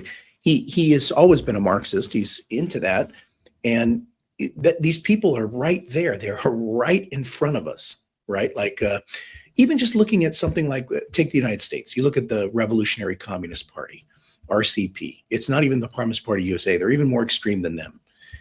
And they're out protesting. They're right in front of you. But what people tend to say when you point that out, oh, communism is just a fringe thing. These people don't really have power. And here's what my answer to that is. Right. The guys out there with the flags and the signs, they might appear like fringe lunatics. They got purple hair with the sign that says, RCP. What you're not realizing is those same people in their organization who don't have purple hair and pierced faces are infiltrating all of your cultural institutions. Yes. And that's where people just don't get it. They're like, oh, it's just, I had somebody tell me, Marxism is just an old man with a beard who had an economic theory. And I said, well, that's really great that you believe that, but you're dead wrong. Dead wrong. Yeah. It is a social theory of society. And I think that's what people miss. Yeah, and I think as well, the way you can't blame people because things have gone so mental that we're all dealing with mostly, you say, well, in Ireland it's the case, most of the time in the general discourse, people on the political right are kind of, I don't mean to be crass about it, but they're kind of like, they're complaining or focusing in on the effects of globalism, like the impacts of globalism on the countries. And we're all so distracted. And I understand that, of course, it's important to highlight the things that are going wrong. It doesn't necessarily mean that you're getting organized, which I think is the more important thing. But the other side of it then is, I think the problem is, like, I don't think that the so-called collapse of the West is the end game. To tie it into the geopolitical stuff, like what communism is, again, is not just woke or the economic theory part of it. It's also an international movement that's really aggressive as well. And I see say when you look at the States, what's happening in America, you guys are pretty much getting surrounded now. Again. Oh, absolutely. Like, not for the first time in history. So you got all these Marxist nut jobs inside your borders. Canada is pretty much gone as far as I'm concerned. Canada's finished. Yeah. Yeah, I agree. It's done. I've plenty of Canadian friends over the years. It's too far gone. And that's what happens when you're too relaxed and too lackadaisy and easygoing and friendly, and you have these other nutcases in society who are getting more powerful and belligerent, and now they're running the show. So it's too late, And then you've got the issues in South America, and you know all about that stuff. South America, the Caribbean, and so on. I mean, do you think? I don't know how to put this, but as people are so distracted with the ground level effects in society, I don't think they're seeing that we're being softened up for a sort of a takeover. I think. I agree. I mean, we're being, like, people in Russia, people in America, for take it, conservatives here, and probably some in Europe as well, that think Vladimir Putin is a good guy. He's a communist. He was a KGB lieutenant colonel. He is He is a Marxist. He always has been. Yeah. He holds communist rallies for children. Like there's some children's youth thing. He holds it in Russia all the time. And we are being surrounded. And we have, I think the worst part isn't in all of the West is the traitors are really from within, not from without. I mean, from without is dangerous. We have the Russians, the North Koreans, the Chinese surroundings. The Chinese are very involved in South America over here. And like you and I talked about, I think, recently, the South American countries were modeled, and I've known this from my study of history, they're modeled after the United States. They have similar constitutions. They have bicameral legislatures. They have a president usually. The problem with South American countries is they were controlled by the Catholic Church for many, many, many hundreds of years in tyranny. They never had a rich history of freedom. And then, of course, Marxism comes in there and sells its snake oil to these people. And so they're so used to dictatorship, they don't care if it's a right wing or a left wing a lot of the time. They're either governed by military despots from the right, or they're governed from Marxist revolutionaries from the left. Either way, they have no freedom. So they're very receptive to this philosophy and this ideology like Che Guevara, Fidel Castro, Daniel Ortega from Nicaragua, all these places, right? And the United States is really kind of surrounded by that, even though these South American republics, their governments were modeled after the US. Many of the founders of their countries admired the American founding fathers and modeled the government after it. And what I mean by saying all that is that in these countries in South America and in the United States, the real enemy are the people, the traitors from within. And there are many of them, and they have many stripes and wear many hats. So you often wonder, like if the United States or even Western Europe was invaded by Russia, or the United States was invaded by China, even though people think that will never happen, how many people among us in our countries are going to side with our enemies? Yes. Probably many. Yeah. Probably many. That's the scary thing. Yeah. And many will be collaborators. I firmly believe that. Look at Nick Fuentes. The guy goes on and he actually said a few years ago, he thinks it'd be great if China invaded America. Oh, he's a fucking idiot. How can somebody say that? Like, what would you want the Chinese Communist Party to invade your country for? It's mind blowing. What does he think? Somebody could be convinced of that. Yeah. What does he think he's going to get out of it? Do people think they're going to get rewarded for turning coat against their own people? Like, as we talked about. Well, sorry, go. I mean, what did Yuri Bezmenov say? They'll just be lined up against the wall and shot. Yeah. Well, there's a real, that's what I said, the whole movement seems to be, it likes to drag in people of all shapes and sizes. They could be just fellow travelers, the emotionally naive, people who are full-on nihilists, or self-hating whatever, self-hating Irish, self-hating Americans. They bought into something that makes them hate their own kind, and they would happily welcome in some sort of foreign force, but they don't realize they're just going to be swept away in a wave of fanatics pretty much. Right. And I mean, I think like you take, and I've talked about this before, and I hope this isn't off topic. It's part of what we're saying. Take Islam, for example, and the importation of Islamic migrants to Europe. That is done to destabilize the country. It is not done because they want to make everybody Islamic, these elites. These communist elites want to import these Islamic revolutionaries and these populations to displace the native populations and then impose communism on them. That's what they're going to do. Yeah. And I've had people say, well, who's going to win, the Islamists or the communists? They're both tyrannical, blah, blah, blah. I think the communists will win. Honestly, yeah. They're more. We like to think of Islamists as ruthless, but I think the communists are the most ruthless. I think they will allow these populations to come in. They will help them get elected, and they will turn around the communists. That is, they will turn around and they will overtake the entire society. Yeah, you're absolutely right. That's my analysis as well. And again, it comes from a lack of understanding of that communism is the real danger in the world, because people don't understand how sophisticated it is. Like, Islam is pretty straightforward to understand. The books are there. Very much so. Yeah, it's very straightforward. It is what it is. Doesn't make any apologies. Of course, not all Muslims are the same, but there's whatever 2 billion of them, and the ones who tend to be more true to the Quran, the Sirah, and the Hadith, they take the lead and start calling for Sharia law, everything that entails. So it's pretty easy to understand. And I don't like I've had a few conversations with people talking about the Red-Green Alliance. Yeah, there is an alliance, but that doesn't mean they're equally powerful. Like, the international communist movement has got 3 nuclear weapons powered countries at the top of it. China, Russia, North Korea, they're all one party dictatorships. They're all military allies. Like, Islam doesn't compare when it comes to power and, aggression. Well, look at the Islamic populations in China and Russia. They are completely suppressed. Yes. I mean, they might in Russia they might be able to go to the mosque, and in China, I'm not sure. They are completely suppressed. So it is Marxism that always wins. And the Arab states, the Islamic states, don't have nuclear weapons. They have lousy armies, and I think that they're going to go along with these Marxists and they're going to impose Sharia law. I think they believe, like in Iran, the communists did support the Ayatollah Khomeini, and he ended up killing the communists. But there was only a small group there. In Europe, I think it's different because I think the Marxists really run the show. And I think that they will impose Marxism if they were to take full power. If, let's say, Putin were to invade Western Europe and he were to conquer all of it, he would impose a ruthless dictatorship of Marxist ideology. And I Yeah. don't think the Islamists would stand a chance, frankly.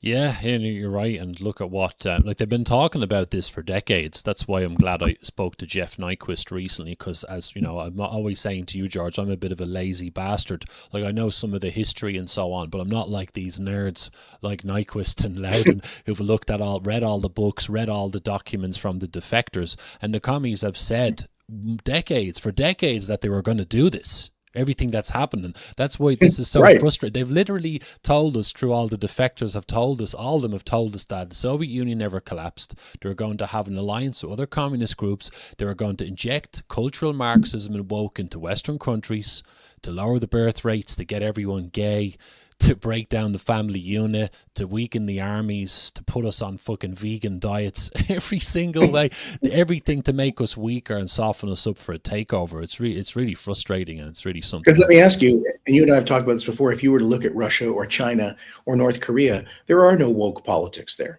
Yes. There's just imposed militaristic Marxism, period, end of story. Yeah. And that's that. No one's going to be waving a rainbow flag in the streets for LGBTQ rights. They'll just be shot, Yeah. right? Or they'll be dragged into a gulag. And this is what these folks don't understand, is that the rights they have in a democratic republic or a parliamentary republics like in Europe, they have no idea how lucky they are, because as Yuri Bezmenov said, what did he say? They'll just be squashed like cockroaches. Like, that's that.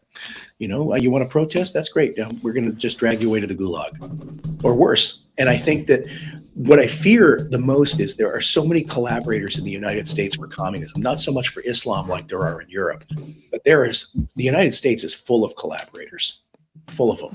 That's the real tragedy in all sorts of positions of power.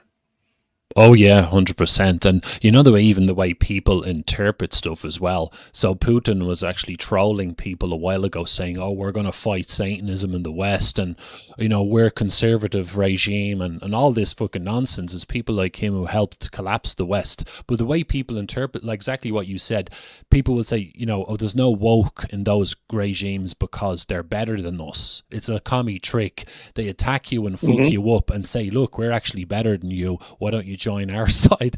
What they don't understand, like you said, the reason why they don't allow that shit in their countries is that it fucking weakens them. That's why they don't allow it. So if you turn up in the middle of Red Square, it happened several times in our history. I'll go over it in a minute. But if you show up there, someone tried to show up in Red Square to doing like a trans protest march or something, and the cops just showed up in vans, just fucked them into the vans. There was no conversation. There was no what about their rights. They just grabbed them, fucked them into vans, and that was it. And then you look. Look at the ICE protest. If you would never have. I mean, I'm not advocating we'd be like Russia, but you would never have that there. Oh, no, you would never have that there. Not a chance. No, they wouldn't allow it. Yeah, you don't. Or communist China, you'd be mowed down in the street. Yeah, well, look at the way they've done things in China, added into what they were saying. They've created the social credit system and social pressure so that people are afraid to even challenge the regime verbally, never mind actually, taking physical action. So, again, if it's very frustrating watching people in the West not get some of this stuff, that they think that there's a power differential being created between the communist alliance countries and Western countries that they don't quite understand. We're being weakened up, confused, create divisions between us. The nationalist movements can't get organized because of subversion, internal struggles, and all this shit. And while we're all scratching our heads trying to get organized, they're just getting stronger. They're building up their strength. Right. They're getting ready for a takeover. It's really amazing. Like you were saying about Canada, I've never been to Canada. It is a beautiful country, though. I've known people that are Canadian. And I worked with a guy that was from Canada. He was a naturalized American citizen. He worked for the Highway Patrol. And a few years ago, I was talking to him before I retired. And he basically told me the same thing you did. He said, Canada's finished. It's been destroyed. It's a beautiful country that has been annihilated by internal Marxism from the Trudeaus, from other ones. He said, even a conservative in Canada is literally like a left-wing liberal in most places, right? He said that the place has been ruined, absolutely ruined. And, you look at Ireland, I've heard you talk about Ireland on your podcasts and, and the other things you've posted. Ireland has a rich history of fighting against tyranny and fighting against the British. I know we don't want to get caught up into that, but I mean, defending its land and taking its land back, getting a hard fought republic that they created, all the way to lose it now to mass immigration and communism, which blows my mind. I mean, Ireland's been free for what? From the British Empire for just over 100 years now? Yeah, I think it was 1921 or 19 thereabouts was the Anglo-Irish Treaty, when members of the Irish side, like Michael Collins and so on, went to London to broker a deal with the British. So you could say that's probably the beginnings of what's called the Free State and stuff. But yeah, you're right. I mean, and the thing is, well, to add into what you were saying, and I don't know but okay, decent, intelligent people who can think clearly will understand what I'm saying, but a lot of people would be offended about what I'm going to say next. I think that it can be very difficult to separate the cause for Irish freedom away from the Marxist cause for Irish freedom.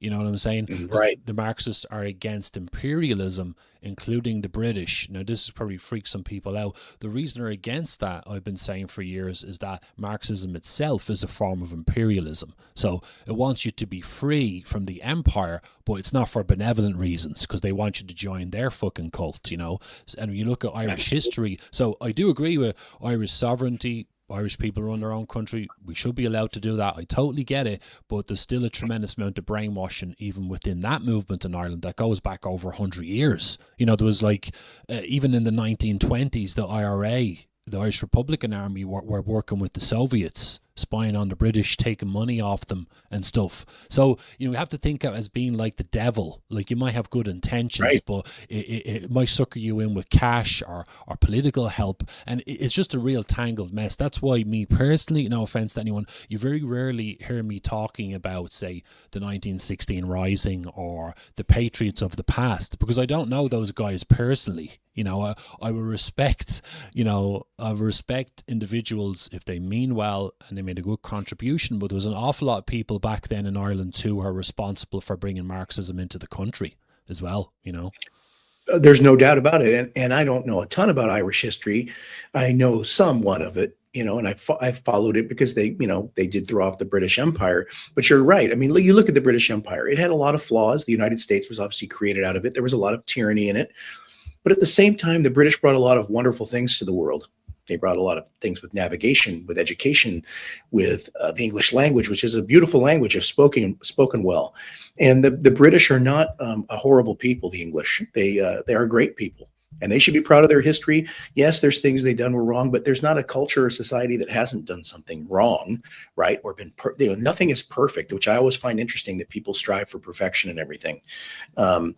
But why would, there's no reason I think we've come to a point, and you tell me what you think. There's no need for Irish people to hate the British anymore. Okay. The British don't rule Ireland. The English barely rule their own country. It's being destroyed. Oh, yeah. And to think that it's to be an Irish person and wish for the destruction of England because it's so close to you is only asking for your own destruction. The British are your ethnic brothers, whether you like it or not. And this is what I've noticed, is that there are many people that get caught up in these things. Like in America, what people get caught up in is the whole Civil War thing, right? The Civil War was a tragedy in America, right? It was a terrible thing. I mean, the South did have a righteous cause. It was where many of our founding fathers were from, but they lost. Okay. So to sit here and people will talk about the South rising again and we hate the North, though, that is gone. The real enemy is brainwashed Marxist ideology, not the Union Army, right? And in your case, not the British Army. The British aren't coming to Belfast. The communists are. They're already there. Yeah. Right. And I think people miss that. They missed the boat on that, I think. Yeah, this is part of it's so important to detox of the Marxist brainwashing, because it distorts people's perception of reality. You know, like when Yuri Bezmenov talked about that ideological subversion was attacking a country with ideas and confusing people to the point they don't know how to think straight or get themselves organised. And in Ireland, there's certainly that. And about the Irish-British thing, we are different to them in some ways. Obviously, a lot of crossover between us genetically, certainly at this point, but the Irish would regard themselves as being, you know, Celtic in our genetic origins and so on. But everything else you're saying is absolutely spot on, that, you know, it's where people apportion the blame. There's a lot of people still in Ireland riddled with Marxist thinking who think British imperialism is still a threat. You know, not the British barely can maintain their own island. Oh yeah, well, you know, that's the thing. The people, it's like people think that way. Are they fucking kidding me? That, see, Northern Ireland is a real hotbed for Marxist brainwashing, because unfortunately it got in there, and it's a very, very long, complicated story. But it's basically been part of Northern Ireland for a long, because it was under the control of the British Crown, you know, for such a long time. Post 1921, you know, the Anglo-Irish Treaty. Eventually, it became like the 6 counties of the north. So it's a very complex story. But this idea that the British are the problem does persist. Now, I don't. This is mad. A person could have like a trans relative, a son with a BLM t-shirt who's Irish, and all this other stuff going on around them, and they're looking in the wrong directions for the blame, you know. 100%. Yeah. Wow. Yeah, and they're looking in the wrong locations. But in the UK as well, the whole collapse, you mentioned it there, the whatever people, Irish people have a bias with this because they bought into the victimhood thing with the British and so on, right? You look at how the UK used to have a very powerful military tradition and an empire and so on, and then very proud tradition. Yeah, and you look how Marxism got in there, and look what it did. Now, again, people have to detach their emotions. I'm not trying to apologize for any of the crimes that were done because of the British monarchs in the past and British imperialism, etc., or, you know, any crimes in Northern Ireland or anywhere else. But I'm just saying we have to acknowledge that the power of Marxism to destroy a country with ideas, when they can't even get their recruitment figures for their army have gone down the toilet, you know, in the UK. Right. And they used to be massive, and that's all because of ideological subversion. And that's the thing, is that I think what happens is Marxism is very insidious. It's really good at deflecting people into directions that don't even matter. Like here in the United States, the Civil War debate, North versus the South, which was, regardless of what people think, was settled in 1865. And in the Irish-British disputes, that has been settled. Ireland is its own country. The British imperialists are not ruling Ireland. The Marxists are. And I think that's what, when you look at our societies, it's kind of like we were talking about Islam a few minutes ago. People will say, well, it's Islam that's going to rule America with Sharia law. Like there's a city in Michigan, here in the state of Michigan. It's quite frightening. They have an Islamic city council, and they are imposing slowly but surely bits of Sharia law, which is terrifying, right? I mean, that's a barbaric, theocratic rule, okay? Yeah. But what they don't understand, these people are also democratic socialists, okay? So they're democratic socialists because they know that's the avenue to power, but those people will be crushed if true Marxists take power. The ones behind the scene, they will just use Islam to get into power, but people are deflected in the United States to say, oh my God, these Islamists are taking power. And that is alarming, I agree. But really, what's behind the scenes? Marxism that's allowing this to occur. Yeah, and I always say, George, that whatever people think might be the clear and present danger on the streets, say in an Irish city or anywhere else, in terms of who's more dangerous, a lefty activist on the street or the Islamist running at you with a machete, is a pretty cut and dried thing to imagine. But still, it is true that Marxism's created this situation, because, as we know, if it wasn't for Marxism destroying the patriotism, open the borders, pushing multiculturalism, DEI, etc., Islam would be more restricted to the Middle East. It wouldn't move around so much. It wouldn't be such a problem in Europe. And so not only have they created the situation, but they try to they have an alliance with them, and they be apologists for what the Islamists are doing. And again, there's a lack of understanding there, I think. Yeah, and I like to take and I'm sure it's like this in Ireland. Here in the United States, the Israel-Palestine thing is enormous. They protest on college campuses, rioting. people fighting for free Palestine. And when you look at these folks, and I've been at some of those protests too, free Palestine from the river to the sea, and they go on.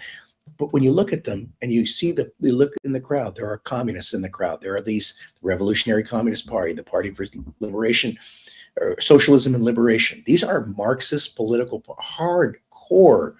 At one of the protests that for Palestine, it was the Maoist International Movement. I saw there. Picture of Mao Zedong on his poster. This mass murderer these buffoons are carrying around, right?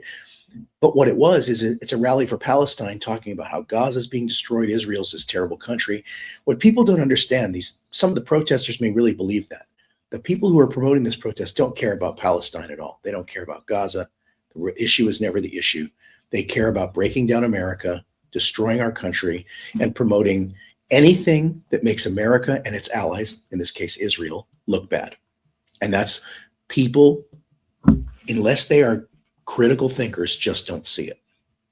Yes, and that's why even back as far as, say, 2018, when I started to put together the concept of the book, it was like, I thought, how can I explain this and to try and join the dots of all the leftist causes and show people that's really just Marxism? Because you look at, say, radical sex ed, trans ideology, climate change movement, and they're all just based on the class struggle. That's the way to kind of connect them all. But I just actually realized, George, are you still okay to go till the top of the hour? And are you? I can go another 20 minutes probably. Great, no worries. So we'll go if you want 10 past the hour then, or thereabouts, if you want to wrap up then. Perfect. Yeah. And sorry, go ahead. I was just going to add, I think you alluded to this in your book, that Marxism is like a religion. It's like Christianity, how Christianity has all these different denominations, right? But it's all Christianity. Whether you're a Catholic or a Pentecostal or a Presbyterian, you believe in Jesus as your Lord and Savior, and you believe in the tenets of Christianity, even if aspects of the different denominations are different. Marxism, and correct me if I'm wrong, Marxism is the same thing. You might have economic Marxism started by Karl Marx, but it's all part of the same religion. But you'll have different branches of these people: Maoists, wokeness, economic Marxists, Trotskyites. You know what I'm saying? That's where it shows it's like a religion. Yeah, and I think that James Lindsay a few years ago started calling them, like, there's Marxism, then there's the subspecies, the different types of Marxism, and I call them, when I start writing the book, I call the agenda of Marxism is total domination. All the different initiatives are like sub-agendas that kind of work from that, and that's we have to do, is like connect all of it together for people.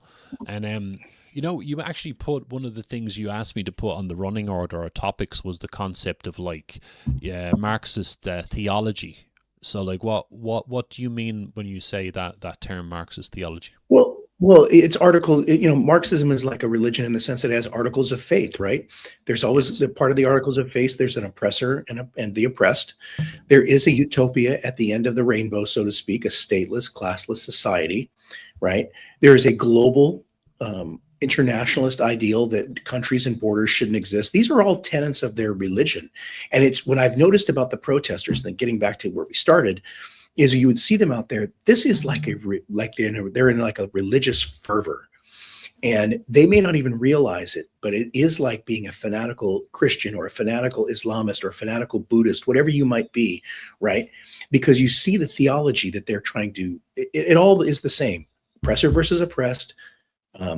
The oppressor class must be overthrown. There is a utopia at the end, after everything's been redone and refurbished, right? The new society comes in, or as Mao Zedong said it, abolishing the four olds, right? And so this theology is this belief that man is, that there's a utopia and that man is God, right? Whether you believe in God or not is irrelevant, but that man is God, and that we are instilling this theology. We're not just gonna promote this as a theology, we're gonna impose this theology on people.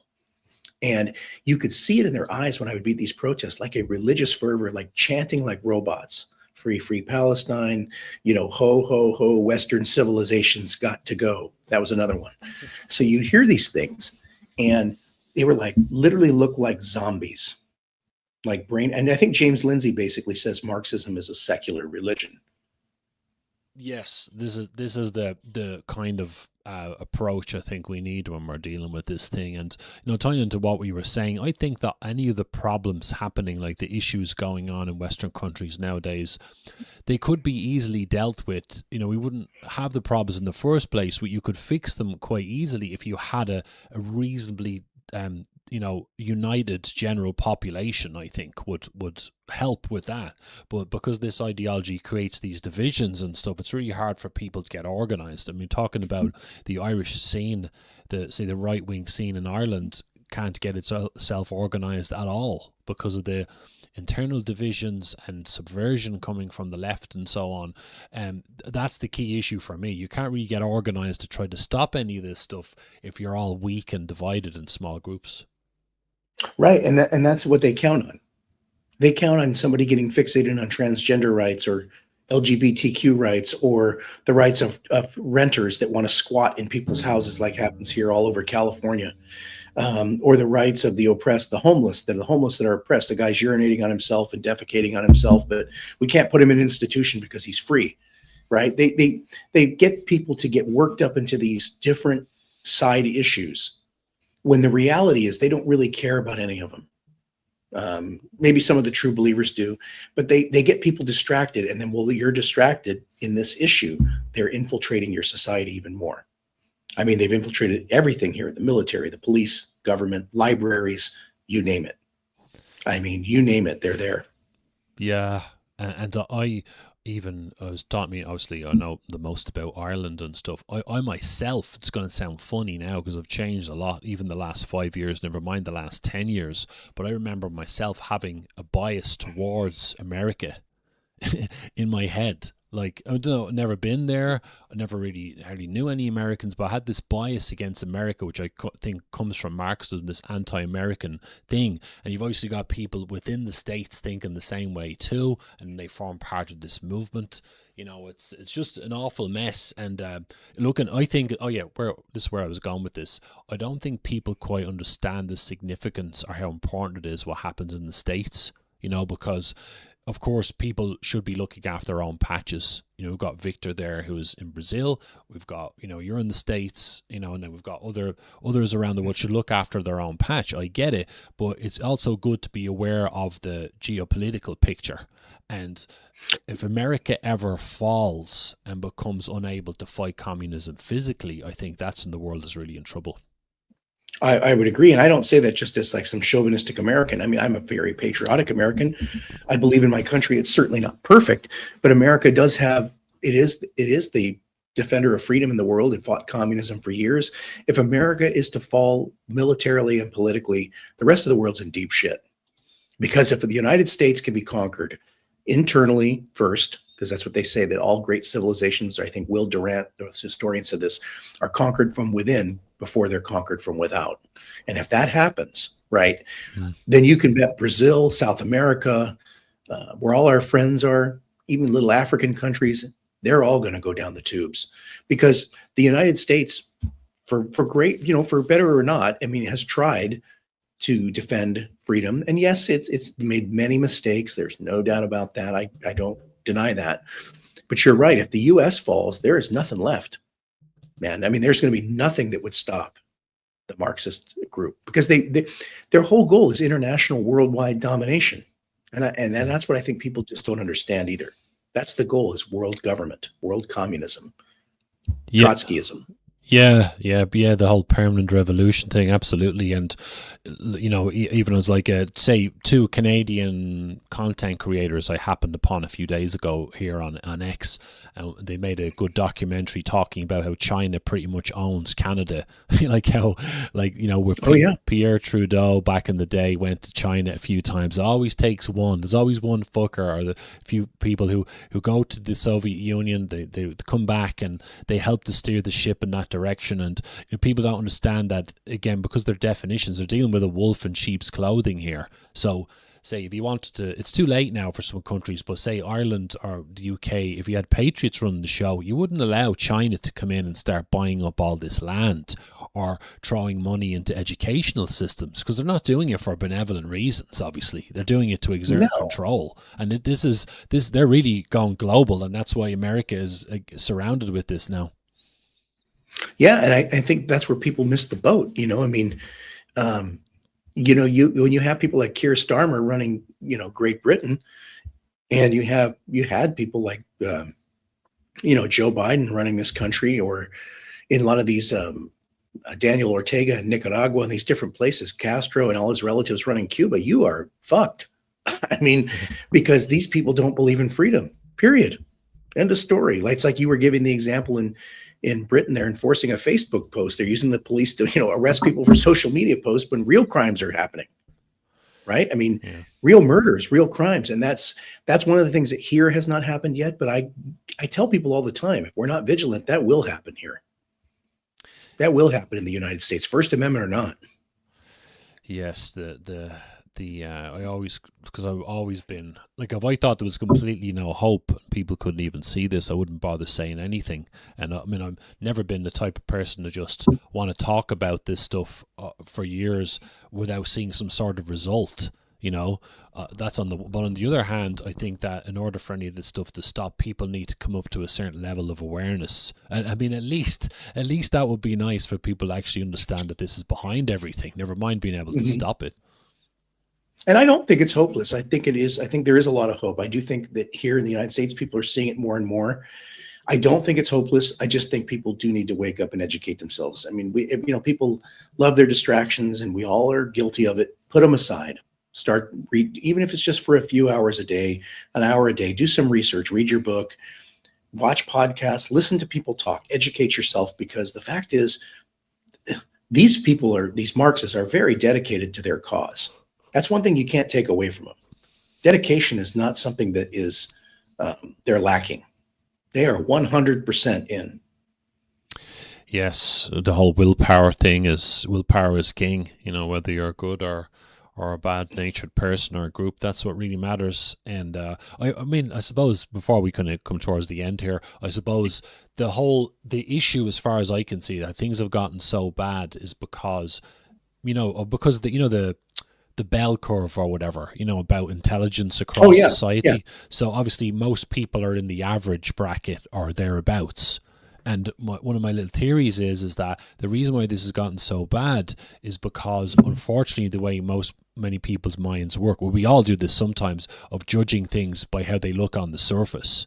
If they have a nice kind of visage or kind of cover or image on them, veneer on them, people believe in that. And Marxism is very good at hiding the fact that it's actually evil, and that's why it's managed to get so far in society, because I think a lot of people they're too superficial in their thinking.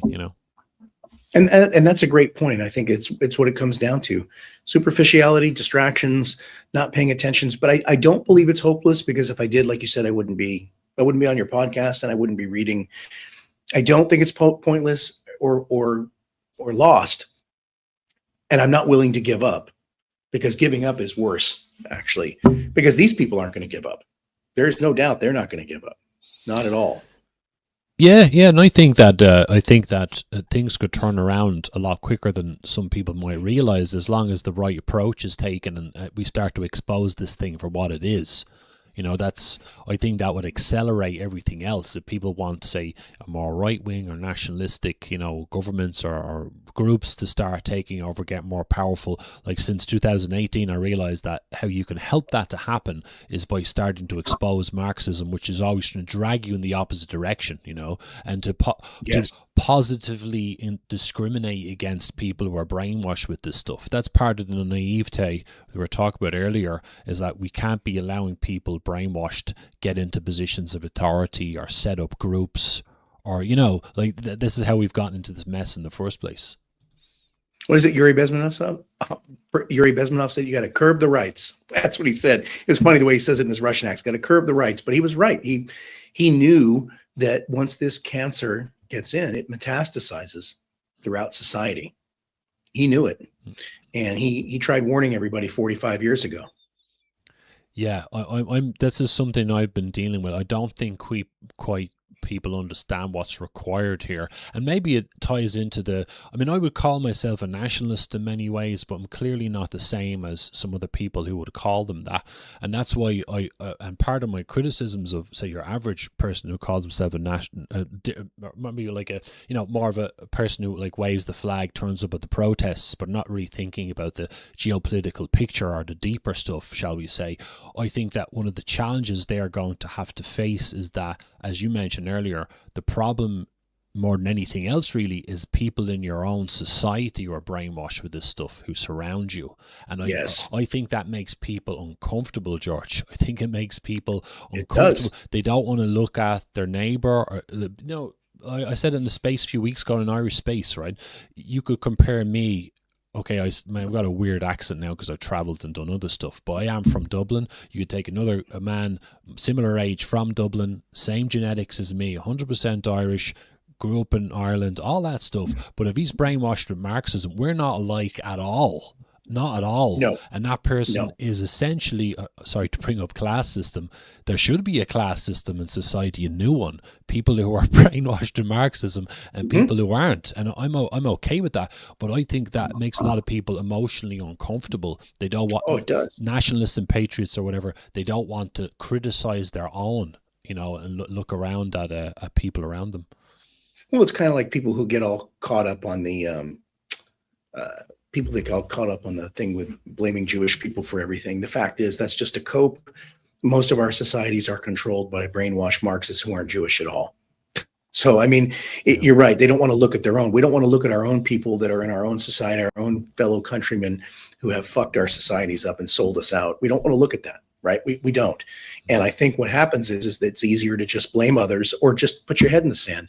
The fact of the matter is, we have allowed these brainwashed Marxists to destroy our societies. And they are not some foreign enemy, most of them. They are ourselves. That's the frightening thing. But it's a painful thing to look at, but it's necessary. Yeah, and on top of that as well, we have to try and get people onto that level of at least facing the truth.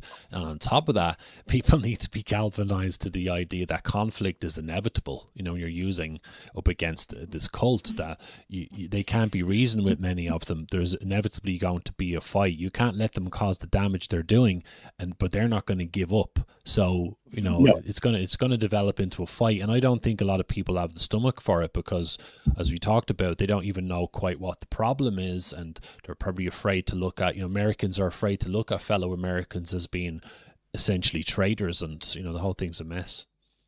Well, it's kind of like you said in your book, Marxism turns people into traitors. And it does. Many of the people I've seen in these protests, they absolutely hate their country. It's unreal. It's unreal that you can convince a population to hate their own land.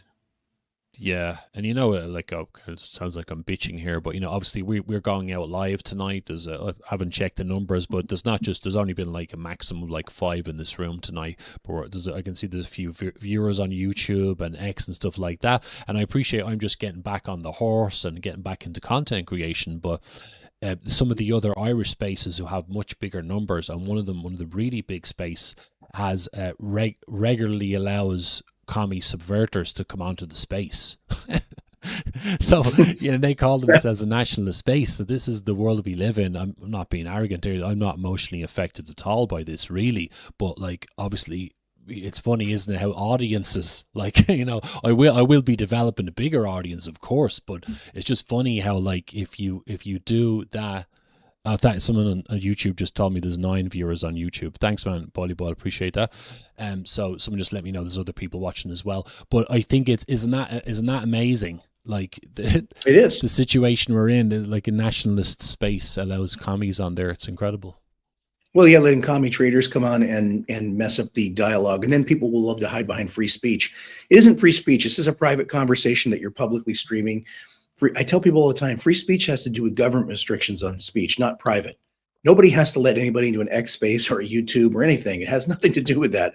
The fact is, why would you want to allow some communist, lunatic, traitor, brainwashed cult member get on and propagate his nonsense? There's, like you said, there's no sense in debating him anyway. Yeah, this is, and it obviously leads to some disturbing conclusions there. Either people just aren't aware of the danger of these people, or they know and they're turning a blind eye. And as I've talked about, things are already so difficult enough. I refuse to debate with these people. I don't think they should be allowed to be given a microphone. Like we're in the situation we're in because of these people and their ideology, and are still sticking their oar in, and they're being platformed by other people. It's really quite despicable, I think. It is, and like you said before, debating them is a waste of your time.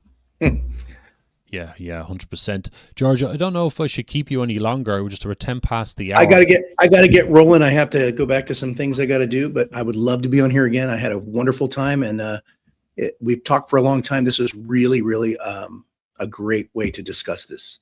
Yeah, no, great conversation. I know we had the tech stuff earlier, but X can be a bit like that. But it is like a practice run. Of course, you're welcome on any time, and we'll talk about it. We'll set up another one, and we'll have other people involved as well. So we don't have to achieve it all in the one show, pretty much.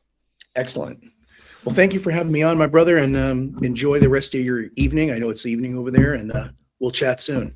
No worries. Thanks, George. And thanks, Ed. Yes, you can run if you want to. No worries. I'll talk to you later on WhatsApp. I'll just close out the show here. Thanks, George. Thank you so much, man. Cheers, appreciate man. it. Thank you. Bye. Bye-bye.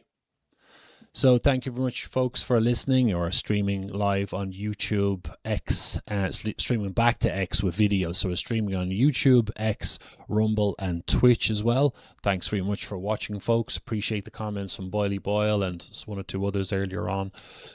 So yeah, thanks very much. Yeah, I'm glad you enjoyed the chat. We had some terrible tech problems at the start, even though I did my best to try to prepare George. This was his first time speaking on a space, and I'm obviously having the conversation here on X, but I've got vMix open with all my social media platforms going. I have the stream going to 4 different destinations. Plus, I couldn't get George into the space after all the prep we did. He was recording his mic at his end and all that. Everything was organized, but I just couldn't hear him. So we got going about 10 or 15 minutes late. But George is brilliant. He's very knowledgeable. He contacted me about almost a year ago to say that he read my book, and he was just, told me about what was happening in California and so on with the cops and everything.